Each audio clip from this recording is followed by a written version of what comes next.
Bueno, buenos días. Mucho gusto. Mi nombre es Mauricio Andrés Uribe Valencia. Soy médico especialista en geriatría de la Universidad del Valle. Actualmente trabajo en la IPS Vital Plus Senior, ubicada en la ciudad de Barranquilla. El día de hoy vamos a hablar sobre un tema bastante importante e interesante. La presentación se llama Salud ósea sin enredos. Para aclarar que no tengo ningún conflicto de interés para el desarrollo de esta presentación. También recordar que pues, el 20 de octubre se celebra el Día Mundial de la Osteoporosis, por lo cual valga aclarar que es muy importante el tema que vamos a tratar. Bueno, entonces, para definir la osteoporosis, esta pues, es un trastorno esquelético que se caracteriza por un compromiso en la fortaleza del hueso, lo cual confiere una predisposición para el riesgo de fracturas. Unos datos importantes en cuanto a la epidemiología, vemos que pues, la expectativa de vida promedio en Colombia es de alrededor de 78 años. La incidencia de fractura de cadera en Latinoamérica oscila entre 40 y 362 por cada 100.000 habitantes mayores de 50 años. Y vemos como por cada tres mujeres por cada hombre se ven afectadas de estas fracturas. Esto aumenta la mortalidad. Vemos como la mortalidad de fractura de cadera durante la hospitalización oscila del 1 al 10% y al año siguiente de haber presentado la fractura aumenta desde un 23 hasta un 30%. Hay que tener en cuenta los factores de riesgo para tener osteoporosis. Dentro de ellos tenemos edad mayores a 65 años, baja actividad física, deficiencia en la ingesta de calcio y vitamina D. Dentro del historial personal, por ejemplo, que ya tengan fracturas previas por fragilidad, entendiendo pues una fractura por fragilidad, fracturas que se ocasionan por traumas de bajo impacto, por ejemplo, si me resbalo en la ducha y me caigo en la sala, o sea, si tengo caídas desde mi propia altura, se consideran fracturas por fragilidad. Ubicadas como es la cadera, el húmero, la muñeca, las vértebras. También antecedentes de fractura de cadera en familiares de primer grado aumenta pues, el riesgo. La ingesta de alcohol, calculada como más de 3 dosis al día, el hábito de fumar, inmovilización prolongada, un índice de masa corporal por debajo de 20 o pérdida significativa de peso y caídas en el último año. Entonces, se consideran pacientes de alto riesgo, pues los que ya tengan fracturas de cadera o fracturas vertebrales o más de una fractura por fragilidad o una fractura por fragilidad en quienes toman ciertos medicamentos como por ejemplo los glucocorticoides, como por ejemplo la prednisolona, el deflazacort, entre otros medicamentos. ¿Cómo diagnostico la osteoporosis? Pues tenemos varios métodos diagnósticos. Como vimos anteriormente, es importante los antecedentes clínicos. Como vemos una fractura por fragilidad, pues en teoría ya nos daría un diagnóstico de osteoporosis. Sin embargo, pues los métodos validados tenemos varios, dentro de ellos la densitometría ósea por una técnica que se llama absortometría de rayos X de energía dual. Es la que se utiliza ampliamente y la tenemos disponibles.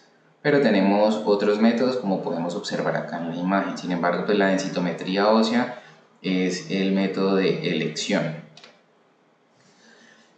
¿Cuáles son las indicaciones para realizar una densitometría ósea? Entonces tenemos mujeres mayores de 65 años, hombres mayores de 70 años o mujeres mujeres por debajo de los 65 años, pero que tengan un factor de riesgo, como por ejemplo bajo peso corporal con un índice de masa corporal por debajo de 19, o que ya hayan tenido una fractura previa por fragilidad, el uso de medicamentos de alto riesgo, dentro de ellos los glucocorticoides, una enfermedad o una condición que se relacione con una pérdida de hueso, por ejemplo, menopausia precoz, infección por VIH, entre otras enfermedades. Entonces, los datos que nos confiere la densitometría ósea, pues nos los describen en una medición que se llaman desviaciones estándar. Dependiendo el valor que nos informe, pues nosotros evaluamos también pues, lo que son las imágenes y determinamos si tiene el paciente una densidad ósea normal, cuando pues la densidad mineral está mayor o igual a una desviación estándar, o vemos que cuando esta va disminuyendo, clasificamos el paciente en osteopenia, osteoporosis, osteoporosis severa, cuando ya tenemos una densidad mineral ósea con una T-score o desviación estándar menor a menos 2.5, o una presencia de fracturas con una densidad mineral ósea disminuida, que la clasificaría como una osteoporosis severa. Entonces acá nosotros hacemos la evaluación y determinamos cuál es el manejo indicado dependiendo cada caso puntual. También es importante tener en cuenta que aparte pues, de una historia clínica adecuada, la densitometría ósea, se debe solicitar unos exámenes para considerar o pues, descartar causas secundarias de osteoporosis y también determinar pues, el manejo adecuado. Dentro de los exámenes de laboratorio básicos tenemos el hemograma, pues acá mirar que pues, no haya la presencia de anemia o que podamos sospechar otras entidades que se relacionan con pérdida acelerada de densidad mineral ósea, evaluar la función renal, los niveles de calcio, vitamina D, pruebas de función hepática, y dentro de estudios un poco más especializados tenemos la paratormona, la molécula intacta, para determinar o descartar si hay la presencia de entidades como el hiperparatiroidismo. Cuando tengamos sospecha de algunas entidades como el síndrome de Cushing, podemos solicitar cortisol en orina de 24 horas. Y pues otros estudios un poco más especializados ante la sospecha de otras patologías como la enfermedad celíaca, la solicitud de algunos anticuerpos como el anticuerpo antigliadina. Entonces esos son los exámenes básicos y especializados que debe tener un paciente en el cual consideramos osteoporosis.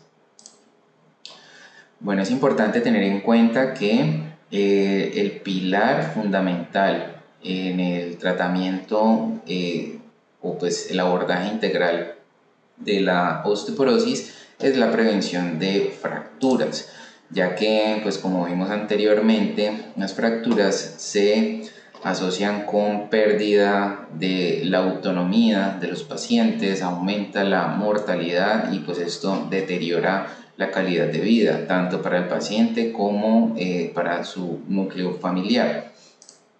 Entonces, en el tratamiento de la osteoporosis hablamos de un tratamiento multidisciplinario. Este tratamiento incluye intervenciones farmacológicas y no farmacológicas. En esta ocasión nos vamos a centrar principalmente en las intervenciones no farmacológicas. Entonces, en cuanto a las intervenciones no farmacológicas, les comparto una revisión sistemática de la literatura donde se tomaron 6 guías de práctica clínica para el tratamiento de la osteoporosis. De acá se tomaron 69 recomendaciones no farmacológicas y vamos a compartir las más importantes del día de hoy. Entonces, dentro de ellas tenemos la nutrición. Entonces, es importante hacer adaptaciones en cuanto a las recomendaciones nutricionales, ya que pues no todos los pacientes van a tener pues los recursos económicos para seguir ciertas recomendaciones estrictas. Entonces debemos evaluar ante qué paciente estamos y mirar y hacer adaptaciones con lo que el paciente pueda conseguir. Entonces, en cuanto a la parte nutricional, nos hablan de una ingesta adecuada de proteínas. Esto nos ayuda a la preservación de la función musculoesquelética, principalmente en mujeres posmenopáusicas y hombres mayores de 50 años. Nos recomiendan la ingesta de 1.2 gramos kilo día de proteína. Eso teniendo en cuenta pues, que el paciente no tenga ciertas condiciones como por ejemplo enfermedad renal crónica, donde pues de pronto esta cantidad de proteína puede ser un poco menor y puede oscilar de 0.8 a 1 gramo kilo día. Pero pues este es el dato recomendado en una persona que no tenga enfermedad renal. Acá les comparto algunos alimentos y las cantidades de proteína que tiene cada uno de ellos. Entonces, por ejemplo, 100 gramos de atún tiene alrededor de 25 gramos de proteína, 100 gramos de pollo tiene alrededor de 28 gramos de proteína, 100 gramos de carne tiene alrededor de 20 gramos de proteína, 240 mililitros de leche tiene alrededor de 9 gramos de proteína, el huevo, 2 unidades, tiene alrededor de 12 gramos de proteína, 3 cuartos de taza de leguminosas, que alrededor de 60 gramos, tiene 13 gramos de proteína. Entonces, con esto podemos evaluar y pues recomendarle la ingesta de alimentos y las porciones para poder tener una ingesta de proteínas adecuada. Otra recomendación es la ingesta adecuada de calcio. Vemos entonces que la ingesta diaria recomendada de calcio es de 1000 a 1200 miligramos, idealmente o preferiblemente a través de la dieta. Sin embargo, si el paciente, ya sea por intolerancia a algunos alimentos como los lácteos, no pueda consumir esta 1000 a 1200 miligramos de calcio, pues se sugiere iniciar una suplementación. Esto sin, lo ideal es que no se supere los 500 a 600 miligramos por dosis para que se realice una adecuada absorción de este calcio. Acá les comparto algunos alimentos y la cantidad o la concentración de calcio que tiene cada uno de ellos. Entonces, como podemos observar, los derivados de los lácteos son los alimentos que mayor concentración de calcio tienen. Entonces, por ejemplo, la leche desnatada, alrededor de 200 mililitros, tiene más o menos 244 miligramos de calcio. El yogur natural, 150 gramos, tiene alrededor de 207 miligramos de calcio. Los quesos, principalmente, por ejemplo, los quesos duros, tienen como el queso parmesano, alrededor de 30 gramos, tienen 240 miligramos de calcio. Entonces vemos cómo podemos dar ciertas recomendaciones para el consumo de estos alimentos y con esto garantizar esos 1000 a 1200 miligramos de calcio que nos recomiendan. Otros alimentos, como por ejemplo las verduras, pues como podemos observar, tienen una concentración de calcio, pero en menor proporción si lo comparamos con los derivados de los lácteos. Entonces, por ejemplo, el brócoli, 120 gramos de brócoli crudo contiene alrededor de 112 miligramos de calcio. Otros alimentos, como por ejemplo algunos pescados, miren cómo pues la concentración es mucho menor. Entonces 120 gramos de pescado contiene solamente 20 miligramos de calcio. Otro punto importante es la microbiota intestinal y vamos a observar cómo tiene un rol bastante importante en el metabolismo del calcio en el cuerpo. Entonces vemos cómo esta microbiota intestinal o algunas bacterias tienen una relación en cuanto al sistema inmunológico, principalmente con la estimulación de algunas células, dentro de ellos los linfocitos Th17 y las células T reguladoras. Estas células van a tener un impacto sobre la formación y la resorción ósea. También esta microbiota tiene una relación directa con el sistema endocrino, principalmente con la producción de los estrógenos y también el estímulo de la formación de hormonas como la aparatormona, que también tiene una relación directa con ese proceso de formación y de resorción ósea. Estas bacterias también van a producir algunos metabolitos, unas poliamidas y otras sustancias, y también van a producir unas vesículas extracelulares que también tienen una relación directa con el proceso de formación y resorción ósea. Es importante cómo la dieta tiene pues un papel importante en la regulación de esta microbiota intestinal. Vemos cómo el consumo de alimentos ultraprocesados, dentro de ellos pues comidas ricas en carbohidratos, licor, dulces, pues, alimentos con pues, unas dietas hipercalóricas, van a favorecer el crecimiento de otras bacterias que van a tener un impacto negativo en la densidad mineral, ya que van a aumentar el proceso de resorción ósea.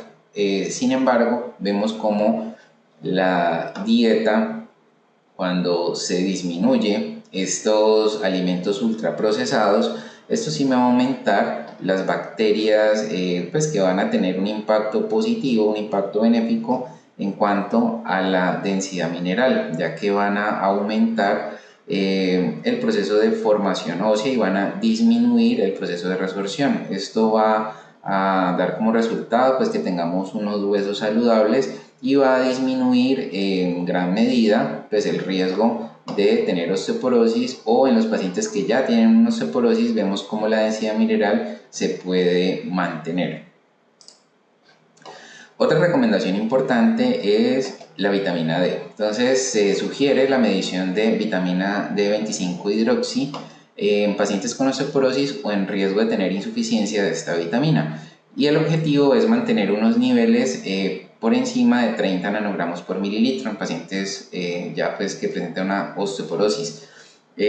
Si el paciente no tiene niveles en este rango, pues es importante iniciar una suplementación. Lo podemos indicar pues con vitamina D3, dosis que oscilan entre 1000 a 2000 unidades al día, dependiendo pues la condición de cada paciente, y hacer un seguimiento para definir si hay que hacer ajustes en estas dosis. Otra recomendación, la ingesta de café. Entonces vemos como el consumo moderado, o sea, no más de 4 tazas de café al día, pues no tiene un impacto negativo en cuanto a la densidad mineral ósea, pero se ha visto que el consumo excesivo por encima de esta cantidad de alrededor de 4 tazas al día, pues la cafeína va a generar una disminución en la absorción intestinal del calcio y aumenta la excreción urinaria del mismo. Esto va a tener un impacto negativo en la densidad mineral. Otra recomendación importante es dejar de fumar. Vemos cómo el tabaquismo pues aumenta el riesgo de fracturas por fragilidad, disminuye la absorción de calcio, disminuye el peso corporal en las mujeres, puede también anticipar la edad de la menopausia y promueve las alteraciones del riego sanguíneo en la cabeza femoral. Otra recomendación es la ingesta de bebidas alcohólicas. Entonces se sugiere reducir el consumo de alcohol a menos de 2 unidades al día, ya que pues, el consumo excesivo del alcohol interfiere con la absorción de calcio y la vitamina D, aumenta también el riesgo de caídas y por ende se puede aumentar el riesgo de fracturas. Es muy importante hacer una evaluación del riesgo de caídas en los pacientes. Entonces vemos que pues, se debe realizar una evaluación multifactorial y validada del riesgo de caídas, donde se tenga en cuenta los antecedentes previos de caídas y también el riesgo de fractura por fragilidad en pacientes mayores de 75 años. Esto pues nos ayuda a decidir en quiénes están indicadas ciertas intervenciones o en quién yo debo prestar mayor atención, siempre y cuando pues tengamos unas alarmas pues activas y realizar pues una búsqueda activa de este riesgo de caídas en nuestros pacientes. Tenemos varias escalas validadas. Dentro de ellas tenemos una escala que se llama la escala de Downton. Entonces, en esta escala, pues tenemos varias variables. Dentro de ellas, por ejemplo, si ya el paciente ha tenido caídas previas, el consumo de algunos medicamentos, como por ejemplo los tranquilizantes, algunos antihipertensivos, algunos medicamentos como por ejemplo para la enfermedad de Parkinson, algunos antidepresivos. Si el paciente tiene déficits sensoriales, ya sea visuales, auditivas o en alguna extremidad, la valoración de su estado mental y si la deambulación es normal o si es segura con algún tipo de dispositivo de asistencia para la marcha o si es insegura o si es imposible de realizar deambulación. Entonces, dependiendo cada variable, pues se le da una puntuación y vemos que si el paciente tiene un Downton mayor de 3, pues eso nos confiere un alto riesgo de caídas. En estos pacientes pues debemos centrar pues una atención especial para poder ofrecerle las intervenciones adecuadas para tratar de minimizar estos riesgos y pues disminuir el riesgo de fracturas. Acá podemos observar algunas sugerencias para la prevención de las caídas. Entonces, por ejemplo, realizar periódicamente los medicamentos, realizar actividad física regular, evaluar la visión y la audición de forma periódica, tener un entorno más seguro del paciente, entonces, por ejemplo, adecuada iluminación de noche, adaptaciones en los baños, colocando barras de seguridad, que hayan tapetes antideslizantes, medidas como por ejemplo que el paciente se levante con precaución, pues así está acostado, primero se siente, espera un momento y luego ahí sí se pare para caminar, para disminuir el riesgo de episodios de vértigo, mareo y que esto vaya a ocasionar caídas. El uso de dispositivos de asistencia en la marcha cuando tengamos ciertas condiciones, por ejemplo, antecedente de un accidente cerebrovascular donde pues ya haya compromiso de la fuerza en alguna de las extremidades, o que haya cuadros de artrosis o alteraciones en la marcha. Entonces es importante evaluar todos estos aspectos. Otro pilar fundamental es la actividad física. Entonces vemos cómo el ejercicio estimula el tejido óseo a través pues, de las cargas mecánicas. Entonces vemos cómo estas cargas mecánicas generan un estímulo en unas células que son los osteoblastos y estas células lo que van a hacer es aumentar la densidad mineral. Y vemos cómo esta carga mecánica que se confiere con la actividad física también tienen un impacto sobre otras células que son los osteoclastos. Entonces se va a aumentar ciertas sustancias que van a disminuir la actividad de estas células y estos osteoclastos son los encargados de aumentar el proceso de resorción. Entonces, si se disminuye la resorción ósea y se aumenta la actividad de los osteoblastos, pues se va a aumentar la densidad mineral, teniendo pues un efecto positivo en cuanto a la salud ósea. Entonces, lo que nos recomiendan es el ejercicio pues, regular, pues, ejercicios de resistencia, pues, por ejemplo, utilizar pesas, caminar 30 o 40 minutos también actividad o ejercicios en la espalda para también mejorar la postura. Las sesiones pueden ir de 3 a 4 días por semana. Esto lo que va a conferir es una disminución en el riesgo de caídas, que es como el pilar más importante que yo le puedo ofrecer al paciente, ya que pues si se disminuye el riesgo de caídas, esto nos va a disminuir el riesgo de fracturas en aproximadamente hasta un 95%. Vemos como el ejercicio mejora el equilibrio, mejora la fuerza muscular del tronco y pues disminuye las caídas. Entonces, el entrenamiento de fuerza, podemos realizar ejercicios para las piernas, los brazos, el pecho, los hombros, la espalda, sesiones de al menos 2 días por semana. Se le puede sugerir al paciente que utilice pues, el peso corporal contra la gravedad, como podemos observar acá en esta imagen, o el uso de bandas elásticas o pesas. Si de pronto el paciente tiene alguna limitación para la movilidad, puede utilizar estos dispositivos para mejorar la fuerza en estos grupos musculares. Y pues se debe hacer una adaptación, pero lo que nos sugieren es que se puede ofrecer de 8 a 12 repeticiones por ejercicio. Otros ejercicios, por ejemplo, para mejorar el equilibrio, tenemos el tai chi, el baile, caminar de puntas o talones, también pues es bastante benéfico. Y a manera de conclusión, vemos cómo es muy importante evaluar los estilos de vida de los pacientes para realizar intervenciones oportunas, realizar una evaluación del riesgo de caídas para disminuir el riesgo de fracturas, también realizar un manejo en equipo para favorecer mejores resultados y pues muy importante consultar de forma oportuna para realizar un diagnóstico precoz y un tratamiento adecuado. Bueno, pues esto era lo que tenía para compartirles el día de hoy. Acá les dejo mi correo electrónico por si tienen alguna inquietud. Quedo pues muy atento.